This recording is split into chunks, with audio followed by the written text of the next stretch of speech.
পাল্টা প্রতিশোধ নিতে অধিকারের দাবিতে প্রেস নিয়ে চৌধুরী বাড়িতে হাজির হলো মোনালিসা। কম্পাস ধারাবাহিকে দেখা যায় কম্পাসের ঘড়িতে যখন ডেঞ্জার সিগন্যালটা দিতে থাকে কম্পাস বুঝতে পারে তাকে তার মায়ের কাছে যেতে হবে। তবে কম্পাস এটাও বুঝতে পারে যে বিহান স্যার খুব রেগে গেছে, বিহান স্যারকে সামলাতে হবে। সেখানে ঋতুজা আসে এবং ঋতুজা বিহানকে বলে, বিহান এসব আমি কি শুনলাম, মোনালিসার নাকি চোখ ঠিক আছে, মোনালিসা নাকি নাটক করছিল।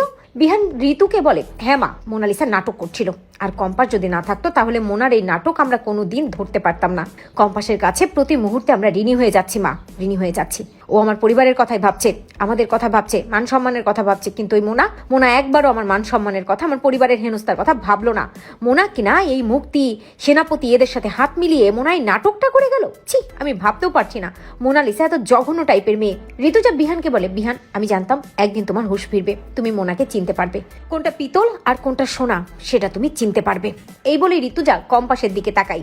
কম্পাস নিচে আসে এবং ঋতুজাকে বলে, মা আমি একটু মায়ের কাছে যাচ্ছি, আসলে আমার মনে হচ্ছে আমাদের ও বাড়িতে কেউ ঢুকেছে এবং তার কাছে উইপন আছে। শুনি চমকে যায় ঋতুজা। কম্পাসকে বলে, এ কি কম্পাস, তুই সব কি বলছিস, উইপন নিয়ে ও বাড়িতে কে ঢুকবে এত রাতে? কম্পাস ঋতুজাকে বলে, আমি জানি না মা, এই জন্য আমাকে যেতে হবে। বিহান কম্পাসকে বলে, কম্পাস তুমি একা যাবে না, এত রাতে একলা তুমি কোথাও যাবে না। কিন্তু কম্পাস বিহানকে বলে, বিহান স্যার আপনি এখানে থাকুন, কারণ আমার মনে হয় মোনা ম্যাডাম থামবে না।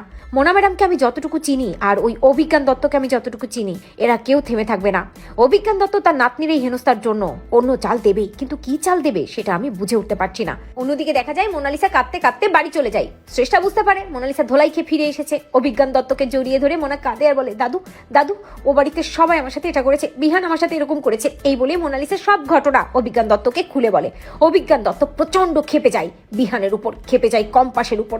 মোনালিসা অভিজ্ঞান দত্তকে বলতে থাকে, দাদু আমি নিজেকে শেষ করে ফেলবো, আমি আর এই অপমান সহ্য করতে পারছি না দাদু, আজ আমি খুব অপমানিত হয়েছি, আমি লজ্জায় মুখ দেখাতে পারবো না আর। ঠিক তখনই অভিজ্ঞান দত্ত মোনাকে বলে, না মোনা তুমি নিজেকে শেষ করবে না, তুমি কিচ্ছু করবে না, এবার তো তোমার লড়াই করতে হবে মোনা, নিজের অধিকারটা নিজেকে বুঝে নিতে হবে। মোনালিসা অভিজ্ঞান দত্তকে বলে, অধিকার কিসের অধিকার দাদু, বিহানের জীবনে তো আমার কোনো জায়গাই নেই, অধিকার কিসের? অভিজ্ঞান দত্ত মোনাকে বলে, মোনা তোমার দাদু এত কাঁচা কাজ করে না, এবার তোমাকে অন্যভাবে খেলতে হবে মোনা, এবার তোমাকে বিহানের জীবনে দাবি করতে হবে, এবার তোমাকে বিহানের জীবনে নিজের জায়গাটা দখল করতে হবে, আর সেটার জন্য রুখে দাঁড়াতে হবে। হ্যাঁ বিহানের জীবনে লজিক্যালি তোমার কোনো জায়গা নেই, কিন্তু এটা তো ঠিক বিহান দিনের পর দিন ধরে তোমার সাথে মিশেছে, তুমি যে বিহানকে ভালোবাসো এটা জেনে বিহান তোমাকে প্রশ্রয় দিয়েছে, তাহলে তোমার অধিকারটা এবার তোমাকেই বুঝে নিতে হবে। তবে চৌধুরী বাড়ির কেউ তোমাকে সোজাভাবে অধিকার দেবে না মোনা, তার জন্য তোমাকে বেকা হয়েই কাজ করতে হবে, আর আমি সেই ব্যবস্থা করে ফেলেছি। আমি প্রেস মিডিয়া সবার সাথে কথা বলে ফেলেছি এবং এক্ষুনি তাদেরকে ফোন করছি, যাতে তাদেরকে সাথে নিয়েই তুমি চৌধুরী বাড়িতে হানা দিতে পারো। ওই প্রেস মিডিয়াকে আমি মোটা অঙ্কের টাকাও দিয়ে দিয়েছি, শুধুমাত্র তোমার অধিকারের জন্য, বিহানের জীবনে তোমার জায়গা করে নেওয়ার জন্য আমি ওই প্রেস মিডিয়াকে নিজের কন্ট্রোলে করেছি।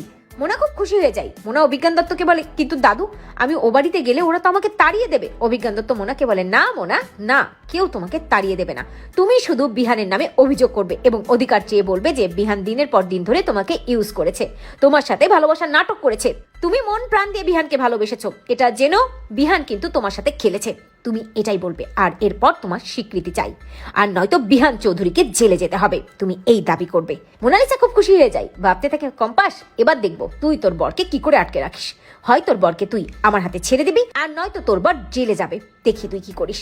এরপরই দেখা যায় যে কম্পাস যখনই রাত্রিবেলা মায়ের বাড়ি যাবে বলে বাড়ি থেকে বের হতে যায়, তখনই মোনালিসা আবার দরজায় গিয়ে দাঁড়ায়। মোনালিসাকে দেখে চমকে যায় কম্পাস মোনাকে বলে, এ কি মোনা ম্যাডাম তুমি আবার এখানে এসেছো?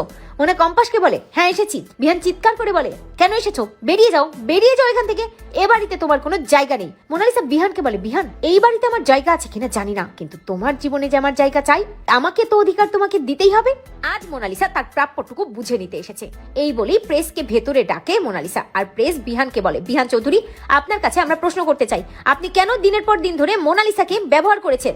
মোনালিসা দত্ত আপনাকে ভালোবাসে জেনেও আপনি ঘরে বউ রেখে মোনালিসার সাথে নষ্টামি করেছেন, এখন আপনাকে মোনালিসাকে স্বীকৃতি দিতেই হবে। বিহান ঋতুজা অবাক হয়ে যায় প্রেসের এসব প্রশ্নে। অন্যদিকে কম্পাসও বুঝতে পারে মোনা তাহলে এই চাল দিয়েছে, আর এটা আসলে অভিজ্ঞান দত্তর চাল। তো বন্ধুরা তোমরা এটা চাও তো যে এই ভয়ঙ্কর চক্রান্ত থেকে যেন বিহানকে নিজেই বাঁচাতে পারে কম্পাস? কমেন্ট করে জানাতে ভুলো না।